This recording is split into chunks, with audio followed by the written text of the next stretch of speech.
Hi friends, రైతులకు నమస్కారం. మీరు చూస్తున్న ఈ నిమ్మ వెరైటీ వచ్చండి తాయిపట్టి లెమను. ఈ తాయిపట్టి లెమన్ మీద మేము ఎన్నిసార్లు చెప్పినా కూడా రైతులు చాలా అపోహలు ఉన్నాయి. చూడండి దీని కాపు, మేము ఇక కుండీల్లో పెడితే కాసిన కాయలండి అన్నీ కూడా. ఈ సైజు కాయలు వస్తుంటే రకరకాల అపోహలకు పోతున్నారు.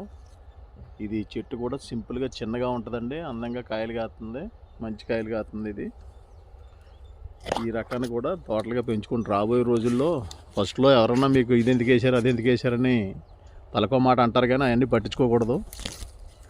ఒక్కో రకాన్ని పెంచగలిగితే మీరు బాగుంటుందండి. చూడండి కాయలు ఎలా ఉన్నాయో.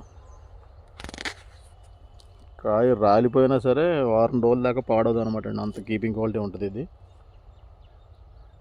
మంచి వెరైటీ. ఈ సప్తగిరి నర్సరీ మొక్కలు అందుబాటులో ఉన్నాయి. కావాల్సిన వారు మాకు ఫోన్ చేయండి, ఫోన్ నెంబర్ పెడతాం.